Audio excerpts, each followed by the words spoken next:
బాబు గారికి, కూటమి నాయకులైన పవన్ కళ్యాణ్ గారికి, మోదీ గారికి మొట్టమొదటిగా నేను ధన్యవాదాలు, నమస్కారాలు తెలియజేస్తాను.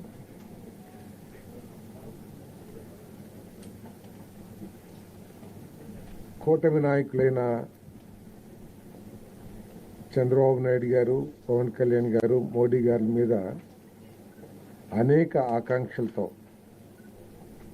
ఎన్నో ఆశలతో,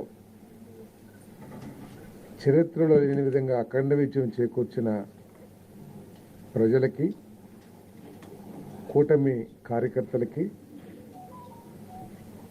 రుణపడి ఉంటానని తెలియజేస్తూ వారి సమస్యల పరిష్కారానికి చంద్రబాబు నాయుడు గారి నాయకత్వాన్ని బలపరచడానికి నేను కృషి చేస్తానని చెప్పేసి కూడా తెలియజేస్తా ఉన్నాను. మరికపోతే హౌసింగ్ డిపార్ట్మెంట్కి సంబంధించినంత వరకు నిన్ననే రివ్యూ చేయటం జరిగింది. గత 5 సంవత్సరాలు ఈ కార్యక్రమం ఏ విధంగా జరిగిందని చెప్పేసి నిన్న రివ్యూ చేశాం. ఇదంతా కూడా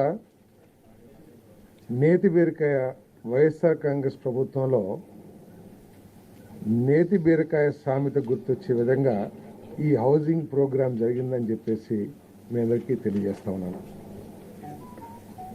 ఎందుకంటే 2019-2024 మధ్య 20.6 lakhs ఇళ్ళు శాంక్షన్ చేస్తే కేంద్ర ప్రభుత్వం నుంచి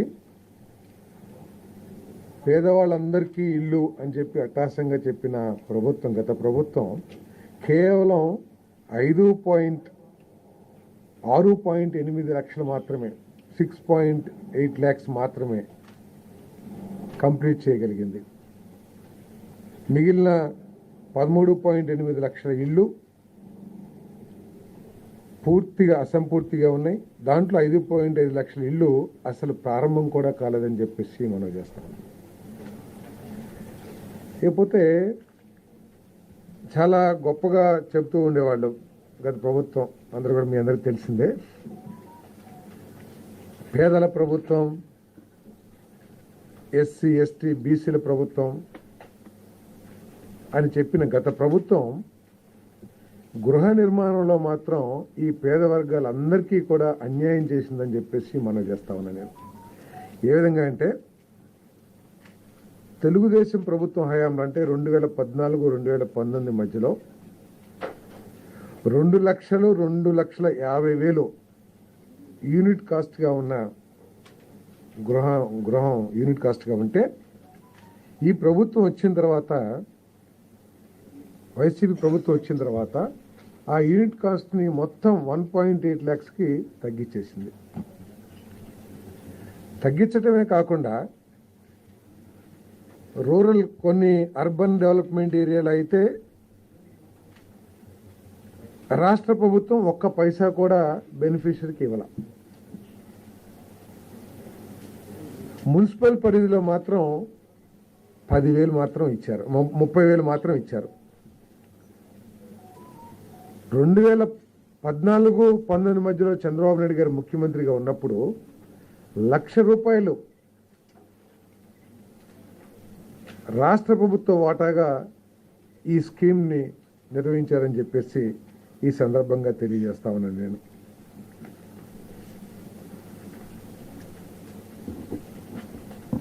టీడీపీ హయాంలో కొన్ని ఎస్సీ ఏదైతే ₹1,00,000 ఇచ్చారో ఎస్సీ ఎస్టీస్కి అదనంగా కూడా ఇవ్వటం జరిగిందని చెప్పేసి మనం చేస్తాం. ఇది స్టేట్ కంట్రిబ్యూషన్. దాదాపు 3 లక్షల వరకు కూడా తెలుగుదేశం ప్రభుత్వం హయాంలో యూనిట్ కాస్ట్ ఉంటే దాన్ని పేదల ప్రభుత్వంగా చెప్పుకునే వైఎస్ఆర్ కాంగ్రెస్ ప్రభుత్వం 1,80,000కి తగ్గించటం ఒకసారి ప్రజలందరూ కూడా ఆలోచించాలని చెప్పేసి మీ అందరికీ మనం చేస్తా ఉన్నాను నేను. మరి అంతేకాకుండా తెలుగుదేశం ప్రభుత్వం 2014-19 మధ్యలో పూర్తిగా స్టేట్ ఫండ్స్తోనే, రాష్ట్ర ప్రభుత్వ నిధులతోనే 4.43 లక్షల ఇళ్లని నిర్మించి పేద ప్రజలకు అందించిందని చెప్పేసి కూడా మనం చేస్తాం. వైఎస్ఆర్ కాంగ్రెస్ ప్రభుత్వం యూనిట్ కాస్ట్ తగ్గించడమే కాకుండా స్టేట్ కంట్రిబ్యూషన్ని ₹1,00,000 నుంచి 30,000కి తగ్గించింది. కానీ తెలుగుదేశం ప్రభుత్వం చంద్రబాబు నాయుడు గారు ఉన్నప్పుడు 4.43 లక్షల ఇల్లుని పూర్తిగా రాష్ట్ర ప్రభుత్వ నిధులతో నిర్వహించిందని చెప్పేసి మీ అందరికీ సవినీయంగా మనవి చేస్తాను. మరి పేదల ప్రభుత్వం అని చెప్పుకునే వైఎస్ఆర్ కాంగ్రెస్ ప్రభుత్వం ఈ 4.43 లక్షల ఇళ్లలో దాదాపు సగం ఇళ్లకి 937 కోట్ల వరకు బిల్లులు చెల్లించుకోకుండా ఎగ్గొట్టిన వైనాన్ని కూడా రాష్ట్ర ప్రజలందరి దృష్టికి తీసుకొస్తుందని చెప్పేసి మనం చేస్తాను. జనవరి 2020 అట్టహాసంగా పాత బిల్లులు కూడా మేము రిలీజ్ చేస్తామని చెప్పుకున్నారు. కానీ ఒక్క రూపాయిని కూడా రాష్ట్ర ప్రభుత్వ నిధులతో నిర్మించిన ఇళ్లకి పెండింగ్ బిల్లులు రిలీజ్ చేయకోకుండా పేదవాళ్ళకి అన్యాయం చేసిందని చెప్పేసి ఈ సందర్భంగా మనం చేస్తాను. రాష్ట్ర ప్రభుత్వ నిధులతో గత ప్రభుత్వం ఒక్క ఇల్లు కూడా నిర్మించలేదన్న విషయాన్ని కూడా మీ దృష్టికి తీసుకొస్తా ఉన్నాను. అంతేకాకుండా 18,700 కోట్లు 173 కోట్లు కేంద్ర ప్రభుత్వం ఇస్తే ఇంకా దాదాపు 3,170 కోట్లని మరి రాష్ట్ర ప్రభుత్వం ఇంకా ఈ హౌసింగ్ గత ప్రభుత్వం హౌసింగ్ డిపార్ట్మెంట్కి ఇవ్వాల్సిన అవసరం ఉందని చెప్పేసి కూడా ఈ నిధులన్నింటినీ కూడా డైవర్ట్ చేశారని చెప్పేసి కూడా మనం చేస్తాము. అంటే మన పరపతి ఎంతవరకు దిగజారిందంటే కేంద్ర ప్రభుత్వం నిధులు ఇవ్వాలంటే ఒక ఎస్ఎన్ఏ అకౌంట్ అని చెప్పేసి ఒకటి అకౌంట్ ఓపెన్ చేస్తే కానీ మేము ఇవ్వము అని చెప్పేసి ఒక దశలో ఈ గృహ నిర్మాణానికి ఫండ్స్ ట్రాన్స్ఫర్స్ కూడా ఆపేసిన విషయాన్ని కూడా మీ దృష్టికి తీసుకొస్తాను. ఇటువంటి డైవర్షను మిస్యూజ్ జరుగుతుందనే ఉద్దేశంతో 7% పీనల్ ఇంట్రెస్ట్ కూడా ప్రభుత్వం మీద కేంద్ర ప్రభుత్వం వేయటమే కాకుండా దాదాపు 27 కోట్ల రూపాయలు మనం పీనల్ ఇంట్రెస్ట్ కూడా కేంద్ర ప్రభుత్వానికి చెల్లించామని చెప్పేసి ఈ సందర్భంగా తెలియజేస్తామని నేను. మరి మా మీద ఉన్న బాధ్యత 13.8 లక్షలు ఏదైతే పెండింగ్లో ఉన్నాయో ఇల్లులు, ఆ ఇళ్ళన్నింటినీ కూడా పూర్తి చేయాల్సిన బాధ్యత ఈ ప్రభుత్వం మీద ఉందని చెప్పేసి మనం చేస్తాను నేను. మరి తప్పుకోకుండా ఆ ఇళ్ళన్నింటినీ కూడా పూర్తి చేస్తానికి ఈ చంద్రబాబు నాయుడు గారి ప్రభుత్వం కట్టుబడి ఉంది అని చెప్పేసి కూడా తెలియజేస్తూ, మరి అంతేకాకుండా ఈ ఇళ్లలో మౌలిక సదుపాయాలు కూడా మన లేఅవుట్స్లో మౌలిక సదుపాయాలు కూడా పెద్ద సమస్యగా మారిపోయింది. గత ప్రభుత్వం చంద్రబాబు నాయుడు గారి ప్రభుత్వం ఈ మున్సిపాలిటీస్కి అతి దగ్గరలో ల్యాండ్ ఎక్విజిషన్ చేసి టిడ్కో ఇళ్ళు ప్రారంభిస్తే ఈ ప్రభుత్వంలో ఈ లేఅవుట్లని నివాసయోగ్యం లేని ప్రాంతాల్లో, నిర్మాణానికి అనువుగా లేని ప్రాంతాల్లో ఈ సైట్స్ని ఈ ల్యాండ్ ఎక్విజిషన్ చేయటం మూలంగా ఈ స్కీమ్ కుంటుపడిందని చెప్పేసి కూడా మీ అందరికీ మనం చేస్తాను నేను. ఎందుకంటే చాలా చోట్ల చెరువుల్ని ఎక్వైర్ చేశారు, కొండ వాలు ప్రాంతాలని ఎక్వైర్ చేసేసారు, శ్మశానాలు పక్కన ఎక్వైర్ చేశారు. ఊరికి 10 కిలోమీటర్లు 15 కిలోమీటర్లు ఎక్కడైతే మౌలిక వసతులు కానివ్వండి, లేదా పేదవాళ్ళు వాళ్ళ జీవనోపాధి కోసం ఎక్కడ అవకాశాలు లేని చోట్ల వీటిని ఈ ల్యాండ్ ఎక్విజిషన్ చేయటం మూలంగా ఈ స్కీమ్ కుంటుపడిందని చెప్పేసి కూడా నేను మీ అందరికీ సేవనీగా మనం చేస్తానండి. మరి ఈ ఇన్ఫ్రాస్ట్రక్చర్ డెవలప్మెంట్ కోసం ప్రత్యేకంగా మరి ల్యాండ్ లెవెలింగ్ కానివ్వండి, లేదా రోడ్స్ కానివ్వండి, వీటికి కేంద్ర ప్రభుత్వ సహకారంతో మరి ముఖ్యమంత్రి గారి సహకారంతో పంచాయతీరాజ్ నిధులు సేకరించి వీటిని కంప్లీట్ చేసి ఇక్కడ ఇల్లు నిర్మించాలని చెప్పేసి కూడా మేము భావిస్తున్నామని చెప్పేసి మనం చేస్తాను. అంతేకాకుండా ఈ ప్రభుత్వం ప్రతి మాటకి ఏమంటుందంటే దేశంలో ఏ ముఖ్యమంత్రి లేని విధంగా మేము చేసామని చెప్పేసి చాలా గొప్పగా చెప్తూ ఉంటారు. మనందరం కూడా విన్నాం. వాస్తవానికి ఈ హౌసింగ్ ప్రోగ్రాం చూస్తే వెస్ట్ బెంగాల్ 45,69,000 ఇల్లు కట్టుకున్నారు ఈ 5 సంవత్సరాలు 2019, 2024 సమయంలో 45.69 లక్షలు. మధ్యప్రదేశ్ 37 లక్షల ఇల్లు 37.99 లక్షలు, బీహార్ 37.01 లక్ష, ఉత్తరప్రదేశ్ 36.15 లక్ష. బాగా అభివృద్ధి చెందింది ఆంధ్రప్రదేశ్ అని చెప్పుకునే ఈ ప్రభుత్వంలో మనకి కేవలం 20.6 లక్షల ఇల్లు రావటమే కాకుండా దాంట్లో కేవలం 6.8 లక్షలు మాత్రమే మనం కంప్లీట్ చేసుకోవాలని చెప్పేసి మనం చేస్తున్నాం.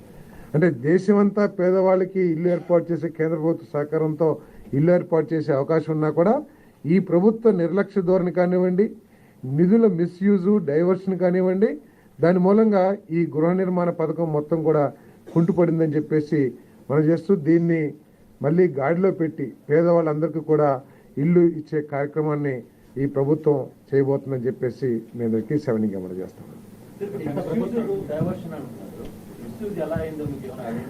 అంటే మిస్యూజ్ అంటే ఇప్పుడు నిధులు ఏ పర్పస్ కోసమైతే వచ్చినాయో, ఏ పర్పస్ కోసమైతే కేంద్ర ప్రభుత్వం ఇచ్చిందో ఆ పర్పస్ కోసమే వినియోగించాలనేది కామన్ ఐడియా పరిపాలన.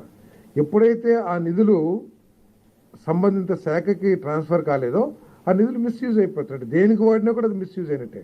అది ఋషికొండ రాజభవనానికి వాడి ఉండొచ్చు, లేకపోతే పథకాలు ఇవ్వడానికైనా వాడి ఉండొచ్చు, లేకపోతే కావాల్సిన కాంట్రాక్టర్లకి బిల్లులు చెల్లించుకుంటానికైనా ఇచ్చి ఉండొచ్చు, ఏదైనా కావచ్చు. Misuse and diversion, misuse diversion జరిగింది కాబట్టే 27 కోట్ల పీనల్ ఇంట్రెస్ట్ రాష్ట్ర ప్రభుత్వం కేంద్ర ప్రభుత్వానికి చెల్లించాల్సి వస్తుంది.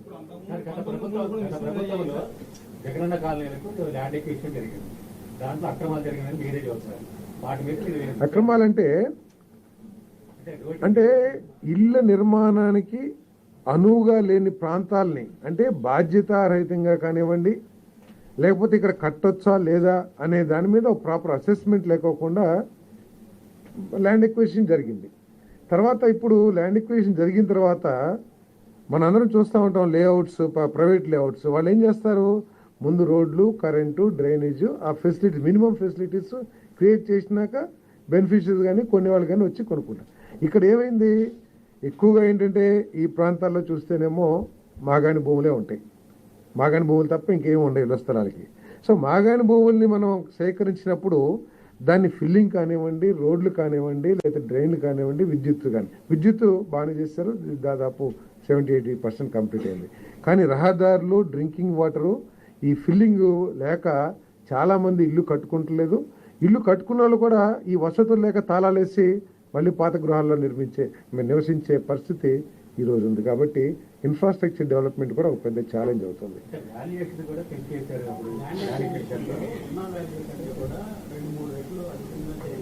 అంటే అది ల్యాండ్ ఎక్విజిషన్ యాక్ట్ ఉంది, 2013 యాక్ట్ ప్రకారం తీసుకున్నారో లేదా ఏ విధంగా తీసుకున్నారో.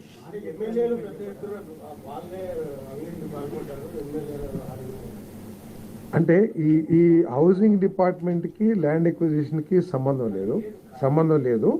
ల్యాండ్ ఎక్విజిషన్ యాక్ట్ ప్రకారం భూములు సేకరించబడ్డాయి. ఇక్కడ సమస్య ఏమిటంటే ల్యాండ్ ఎక్విజిషన్ చేసినప్పుడు నిర్మాణానికి అనువుగా ఉందా, నివాసయోగ్యత ఉందా లేదా అనేది ప్రాపర్గా చూడుకోకుండా బాధ్యతారహితంగా చేశారనేది ఇక్కడ సమస్య.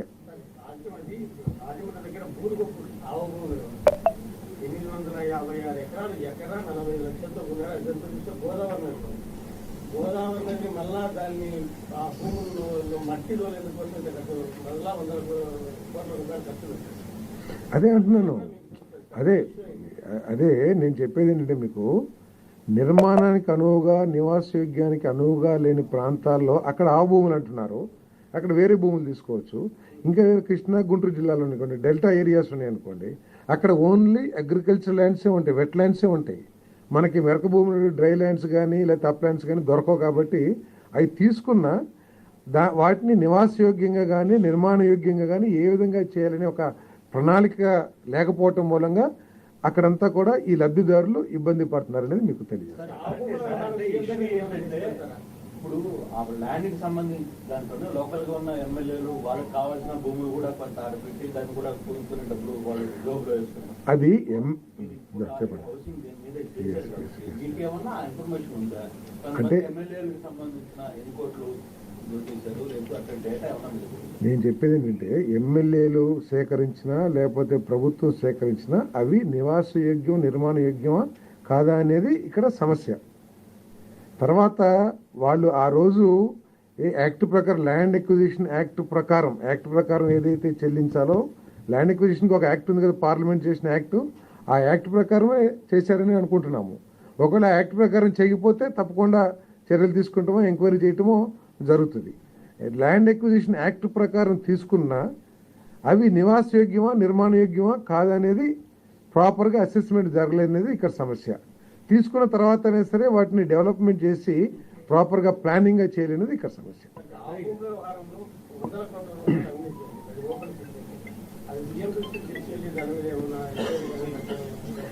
ఏ అవకతవకలు జరిగినా కూడా తప్పుకోకుండా ఎంక్వైరీలు జరుగుతాయి. ప్రభుత్వ నిధులు పేదవాళ్ల నిధులు మిస్యూజ్ అయినా లేకపోతే నిరుపయోగం అయినా దుర్వినియోగం అయినా తప్పకుండా చర్యలు ఏ విధంగా తీసుకోవాలో ముఖ్యమంత్రి గారితో చర్చించి తగు చర్యలు తీసుకుంటారు.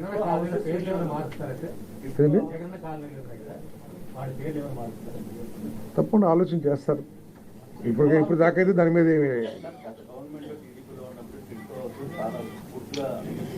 కట్టేశారు. తర్వాత వాళ్ళకి అలాట్మెంట్ జరిగింది ఇవ్వాలని కూడా అనుకుంటారు.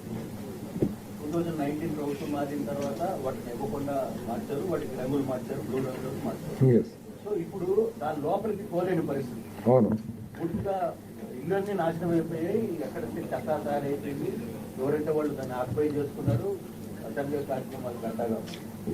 ఇప్పుడు కన్నా సరే అసలైన లబ్ధిదారులకి వాటిని ఏదైనా మార్చి ఇవ్వాలనుకుంటారా? ఎంతలో అప్పటికి లబ్ధిదారులు మారుస్తూ అనేది అటువంటి ఆలోచన ఏమీ లేదు. ఎందుకంటే లబ్ధిదారులకు ఇవ్వాల్సిందే. ఎందుకంటే ఆ లబ్ధిదారులందరూ కూడా గవర్నమెంట్కి పేమెంట్ చేశారు 25,000 1,00,000 కాబట్టి వాళ్ళని మార్చి. అంతేకాకుండా ఈ వైఎస్ఆర్ కాంగ్రెస్ ప్రభుత్వం లబ్ధిదారుల పేరు మీద బ్యాంకుల నుంచి రుణాలు కూడా సేకరించారు. ఆ రుణాలు కూడా మిస్యూజ్ అయినాయి. ఎందుకంటే మిస్యూజ్ ఎందుకంటున్నానంటే ఏదైతే రుణం తీసుకున్నారో ఆ డబ్బులతో ఆ టిడ్కో హౌసెస్ పూర్తి చేసినట్లయితే లబ్ధిదారులు దాంట్లోకి వెళ్ళి వాళ్ళు ఇన్స్టాల్మెంట్స్ కట్టుకోవడానికి సుముఖంగా ఉండేవాళ్ళు. ఈరోజు వాళ్ళకి ఇన్స్టాల్మెంట్ కట్టమని బ్యాంకులు ఒత్తిడి చేస్తాం, బెదిరిస్తాం, లేదా అవమానపరుస్తాం అన్నీ చేస్తూ ఉన్నారు. ఇంకో పక్క ఆ ఇంట్లోకి వెళ్ళి నివాసంగా ఉండే పరిస్థితి లేదు. మళ్ళీ ఇంకో పక్క అద్దెలు కూడా కడుతున్నారు. సో ఇక్కడ సమస్య ఏంటంటే మొత్తం 2.68 లక్షల ఇళ్లలో 1.5 సంవత్సరాల్లో 90% పూర్తయిన టిడ్కో హౌజెస్ని 10% పూర్తి చేయకోకుండా కేవలం 1.5 lakh ఇళ్ళు మాత్రమే లబ్ధిదారులకు అందించింది గత ప్రభుత్వం. ఇంకా నాకు తెలిసి 1.1, 1.2 lakh హౌజెస్ని టిడ్కో హౌజెస్ని ఇప్పుడు కూడా చేయాలి. ఈ విషయంలో ప్రత్యేకంగా టిడ్కో హౌజెస్ విషయంలో కేంద్ర ప్రభుత్వం అసహనం కూడా వ్యక్తం చేసింది. మీరు నిధులు ఎందుకంటే కేంద్ర ప్రభుత్వ నిధులతో చేస్తున్నారు కాబట్టి. సో అసహనం వ్యక్తం చేసినా కూడా చీమ కుట్టినట్టు కూడా లేకుండా దునపోతు మీద వాన పడ్డట్టు ఏదైతే సామెత ఉందో ప్రభుత్వం పట్టించుకోలేదు. దాన్ని అసలు పూర్తి చేస్తానికి కూడా ప్రయత్నం చేయలే. సో ఇక్కడ ఈ 5 సంవత్సరాల్లో కూడా మేము జగనన్న ఇళ్ళు లేకపోతే జగనన్న కాలనీలు అని ఏదైతే మీరు చెప్తున్నారో దాంట్లో రాష్ట్ర ప్రభుత్వం వాటా మినిమల్, కొన్ని చోట్ల అసలు లేనే లేదు. మొత్తం హౌసింగ్ 5 సంవత్సరాల్లో హౌసింగ్ ప్రోగ్రాం అంతా కూడా మోడీ గారి నాయకత్వంలోని కేంద్ర ప్రభుత్వ నిధులతోనే జరిగింది తప్పితే రాష్ట్ర ప్రభుత్వ నిధులు కాదని చెప్పేసి మనం చేస్తాం.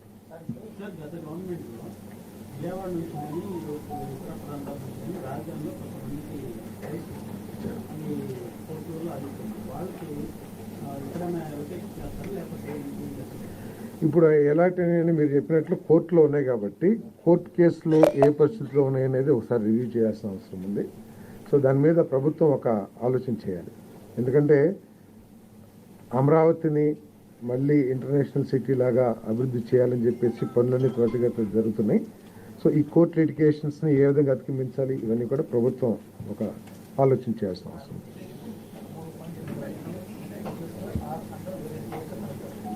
దాంట్లో 5.5 lakhs not yet started at all. Yeah, we have to complete them. We have to take the help of the central government for infrastructure development. Also, we have requested the Panchayat Raj Minister Sri Pawan Kalyan Garu to take up the infrastructure works under Panchayat Raj schemes because they are eligible for NRGS funds from the central government. So these rural housing or infrastructure can be done under NREGS, and urban housing wherever infrastructure is required in the urban area, that requirement can be met through Amrut. So because there are 2 ways, we will with the blessings of the Honorable Chief Minister and the help, we will approach the Government of India to consider the housing scheme in Andhra Pradesh because the layouts are formed and beneficiaries are already identified, and the program is in the middle. So we are going to request the central government to special help. AC తీసేది. Yeah. Journalist house సంబంధించి చాలా ఆశలు పెట్టారు, చాలా మంది ప్రోత్సాహం అవుతున్నాయి. మీ ఆధ్వర్యంలో మేము ఆశిస్తున్నాం. జర్నలిస్టులకే కాదు ఆశలు పెట్టింది, అందరికీ పెట్టారు ఆశలు. ఏమైనా అనౌన్స్ చేశారా? సో ఈ 4-5 రోజుల్లో చాలామంది జర్నలిస్ట్ మిత్రులు కనపడ్డారు, కలిశారు. వారు కూడా ఈ సమస్యని కొన్ని సమస్యలు నా దృష్టికి తీసుకొచ్చారు. తప్పకుండా ముఖ్యమంత్రి గారి దృష్టికి తీసుకువెళ్ళి మీకు ఈ సమస్యలు పరిష్కరించడానికే నేను ఎక్కువగా ప్రయత్నం చేస్తానని చెప్పేసి మనం చేస్తాను. అదే నేను ఎక్కువగా ప్రయత్నం చేస్తానంటే అదే కదా, ముఖ్యమంత్రి గారిని ఒప్పించడానికి ప్రయత్నం చేస్తాను. సో ప్రభుత్వం అన్ని కోణాలు ఆలోచించి ఏ విధంగా చేయాలనేది తప్పకుండా ఆలోచిస్తుంది. తప్పకుండా నేను ఎస్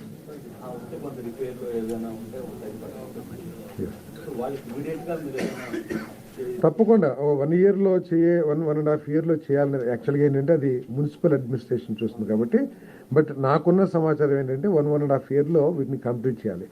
దీంట్లో ఒక మంచి పాయింట్ ఏంటంటే, మరి దురదృష్టితో చేశారో ఏం చేశారో, ఈ లేట్ అయినా కూడా కన్స్ట్రక్షన్ డ్యామేజ్ అయ్యే పరిస్థితి కాదు. షేర్ వాల్ టెక్నాలజీ ద్వారా ఈ టిడ్కో హౌసెస్ నిర్మాణం చేయడం మూలంగా అవి డ్యామేజ్ కాదు, టోటల్గా కాంక్రీట్ కాబట్టి. అదే బ్రిక్ వర్కో లేకపోతే ఏదైతే బ్రిక్ కొద్దిగా పాడైపోయిన బ్రిక్స్ ఉంటే ఇదైపోతుంది. సో కాబట్టి హౌసెస్ కండిషన్ పెద్ద సమస్య కాదు. ఈ బ్యాలెన్స్ ఇంకా 1.18 lakhs ఉన్నాయి, వాటిని తప్పకుండా 1.5 yearలో ఇచ్చేస్తానికి ప్రయత్నం చేస్తాం.